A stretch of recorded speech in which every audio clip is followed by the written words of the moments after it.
नमस्कार दोस्तों, मैं संजय जैन एक बार फिर से आपके सामने हाजिर हूँ। आज हम चर्चा करेंगे खाना नंबर 6 के बारे में। खाना नंबर 6 जो है ये बीमारी का हाउस जनरली इसे मानते हैं, शत्रु यहीं से देखते हैं, कर्ज जो है वो यहाँ से देखा जाता है। खाना नंबर 6 जो है बुध और केतु से संचालित होता है ना। खाना नंबर 6 जो है बुध केतु दोनों का ही ये पक्का घर है और आपस में शत्रु जरूर हैं, लेकिन खाना नंबर 6 में क्या है, दोनों का मालिकाना हक है। खाना नंबर 6 जो है वो राशि यहाँ बुध की है, तो बुध यहाँ का मालिक है और पक्का घर ये दोनों का ही है, बुध केतु दोनों का है। तो स्वामित्व की वजह से बुध केतु इस घर में लड़ाई नहीं करते, है ना। दूसरे सभी घरों में ये आपस में शत्रु माने गए हैं।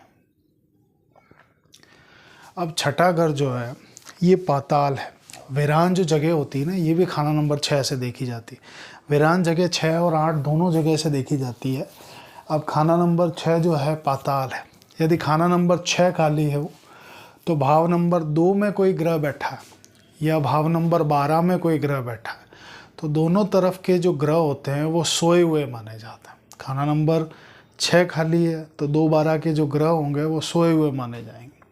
उसी तरह भाव नंबर 2 में और 12 में, ये मैंने 5 में भी आपको समझाया था कि 2-12 में शुभ ग्रह बैठे हों, भाव नंबर 6 खाली हो, तो छठे भाव में किसी चीज़ की स्थापना की जा सकती है। छठे घर में ऐसे ग्रह की स्थापना की जा सकती है जो खाना नंबर 2 और 12 के ग्रहों का मित्र ग्रह हो या समग्रह हो, जो अच्छे रिजल्ट कन्वर्ट कर सके, कैरी फॉरवर्ड कर सके। अब खाना नंबर 6 खाली हो तो खाना नंबर 6 के असर को जगाने के लिए जो मालिक ग्रह होता है यहाँ का बुध और कारक ग्रह जो है केतु, तो यहाँ इनके आशयों की सेवा करना, इनकी चीज़ों की सेवादारी करना अच्छा रिजल्ट देता है। तो इसमें हम लड़कियाँ जो होती हैं अपने लड़कियों के बच्चों के, है ना, तो लड़कियों के बच्चों की सेवा करना ये अच्छा प्रभाव उत्पन्न करता है अगर खाना नंबर 6 खाली। उसी तरह ननिहाल पक्ष की सेवा करना, ननिहाल जो देखते हैं वो केतु देखते हैं, बच्चों को देखते हैं वो भी हम केतु से देखते हैं, ननिहाल पक्ष भी केतु से देखते हैं। तो केतु संबंधी चीज़ें करना अच्छा परिणाम देता है ना। अब ऐसे में भाव नंबर 6 को जगाना शुभ परिणाम देगा।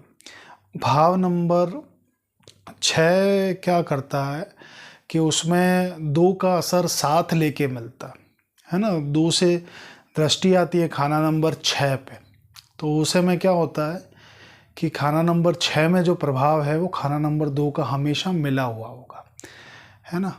तो अतः इस दृष्टिकोण से भाव नंबर 2 और अब जैसे खाना नंबर 2 और 12 में कोई ग्रह बैठा है ना, शुभ ग्रह बैठा है, बिजली की मशीनें मान सकते हैं, तो खाना नंबर 6 में जो ग्रह बैठा होगा ना, उस मशीन को चलाने वाला बटन माना गया है ना। 2-12 में अगर बिजली की मशीनें माना है, खाना नंबर 2 में कोई ग्रह बैठा है, 12 में ग्रह बैठा है, तो उसे में बिजली की अगर उनको मशीनें माना जाए तो खाना नंबर 6 का ग्रह जो होगा उस मशीन को चलाने वाला बटन माना गया। अब छठा घर जो है और 8वां घर, इनका असर क्या हमेशा मिला मिलाया रहेगा। मिला मिलाया क्यों रहेगा कि खाना नंबर 6 जो है वो पाताल गहराई वीराना है, वहीं 8 भी शून्यता है, वीराना है, और दोनों ही गहराई को दर्शाते हैं ना, ज़मीन अंदर की गहराई को दर्शाते हैं। तो 6-8 जो है वो इंटरकनेक्टेड होते हैं और खाना नंबर 8 में जो ग्रह बैठा होता है वो उल्टी दृष्टि से खाना नंबर 2 को देखता है और खाना नंबर 2 का जो प्लैनेट है वो खाना नंबर 6 को देखता है। तो इस तरह से 8, 2 और 6 ये का संबंध बनता है और 6-8 का जो रिजल्ट है वो मिला मिलाया रहता है। अब खाना नंबर 6 जो है वो भाव नंबर 12 को देखता है एवं भाव नंबर 8 से भी दृष्टि जाती है भाव नंबर 2 में, है ना। तो इस तरह से ये कनेक्शन 8, 2, 6 और वापस 6 से 12 को दृष्टि जाती है, 8 से भी 12 को जाती है। तो इस तरह से ये 6-8 का अंदरूनी असर जो है मिला जुला असर रहता है ना। इसको आप युति संबंध के तौर पे भी देख सकते हैं।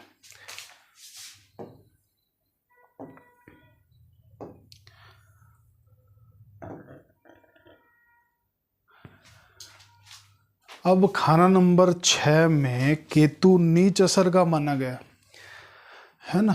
पाताल जो है, पाताल केतु से देखा जाता है ना। और आकाश जो है, आकाश का जो हम समझते हैं, आकाश जो देखते हैं वो देखते हैं हम बुध से, और बुध के दायरे में दोनों प्लैनेट्स मौजूद हैं ना। तो केतु का नीच घर है ये, भले केतु यहाँ पक्का ज़रूर है लेकिन नीच घर है ये। और खाना नंबर 6 जो है खुफिया मदद यानी गुप्त मदद बोला गया है ना। केतु जो है वो गुप्त चीज़ों का कारक है, नेकी का प्लैनेट है, यानी जो चीज़ें करता है ना वो गुप्त रूप से करता है। ये मदद जो करता है वो गुप्त रूप से करता है नहीं, लेकिन पाप जो करता है वो जाहिर होके करता है, यानी जाहिरा पाप बोला गया। लाल किताब में राहु को खुफिया पाप बोला गया है और केतु को जाहिरा पाप बोला गया है। जाहिरा का पाप का मतलब ये होता है कि ऐसा पाप जो सामने प्रकट हो जाता है, और ऐसा अंदरूनी पाप जो अंदर ही अंदर इंसान को या किसी भी जीव को खाता है, वो खुफिया पाप बोला गया। खुफिया पाप जो देखते हैं वो राहु से देखते हैं, और जाहिरा पाप हम केतु से देखते हैं जो जाहिर होता है।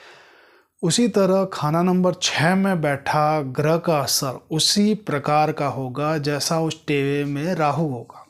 खाना नंबर 6 में जो ग्रह बैठा है, क्योंकि खाना नंबर 6 में जो किस्मत जगाने वाला ग्रह है वो राहु है ना। तो उस कुंडली में राहु के अकॉर्डिंग चलता है 6 में बैठा ग्रह, ठीक है।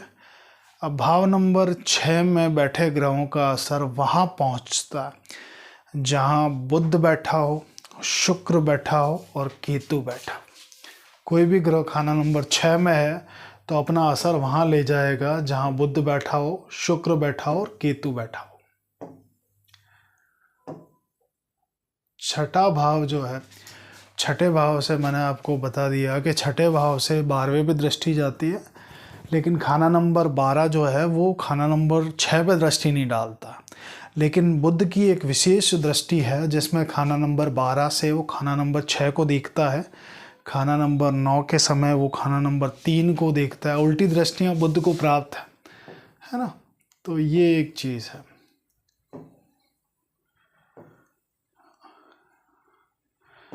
जब भी मंगल खाना नंबर 6 में होगा, सूर्य के फल जो हैं वो शुभ हो जाता है। उसी तरह अगर शनि खाना नंबर 6 में हो, यहाँ शनि देव को भी एक स्पेशल दृष्टि प्राप्त है कि शनि खाना नंबर 6 में हो तो बृहस्पति के पक्के घर भाव नंबर 2 पे उल्टी दृष्टि डालता है। 2 के परिणामों को तो अशुभ करते ही करते हैं शनिदेव, यहाँ से दृष्टि डाल के उल्टी दृष्टि शनि देव को यहाँ प्राप्त है। और बृहस्पति को जुपिटर कहीं भी बैठे हों खराब हो जाता है। शनि 6 में हो, जुपिटर का घर खाना नंबर 2 और जुपिटर कहीं भी बैठे हों, दोनों को अशुभ कर देते हैं। खाना नंबर 6 में सूर्य या चंद्र हो तो मंगल बुध भी खराब परिणाम नहीं देता। सूर्य बैठ जाए, चंद्र बैठ जाए और उसे समय में टेवे में मंगल बुध भी हो रहा हो तो वो रिजल्ट खराब नहीं देता। अमूमन मंगल बुध होता ही नहीं है, सूरज चंद्र के समय में मंगल बुध टेवे में होता ही नहीं है। छठे में सूरज बृहस्पति चंद्र को छोड़ के सभी ग्रह जो होते हैं वो ग्रहफल के होते हैं। सूर्य चंद्र और वहाँ बृहस्पति को छोड़ के, है ना। ग्रहफल के मतलब क्या होता है? ग्रहफल का मतलब ये होता है कि जिनका प्रारब्ध निश्चित हो चुका है, ऐसे ग्रह जो आपके प्रारब्ध में जो आपने कर्म किए थे उसी के अकॉर्डिंग बैठे हैं और उनका रिजल्ट स्वाभाविक है, उसमें किसी तरह का उनकी फितरत में चेंज नहीं किया जा सकता, है ना। वो ग्रहफल के माने जाते हैं, उन्हें जिन्हें अपना अच्छा या बुरा असर देना ही देना है। तो सिर्फ सूरज बृहस्पति और चंद्र यहाँ उपाय के लायक हैं, यानी राशिफल के हैं। बाकी ग्रह ग्रहफल के हैं जिनका कोई उपाय नहीं होगा। यहाँ फिर क्या करते हैं, जैसे किस्मत का ग्रह राहु है तो राहु उच्च का, पहली चीज़ तो राहु यहाँ उच्च का, यहाँ राहु का स्वयं का कोई उपाय नहीं किया जाता।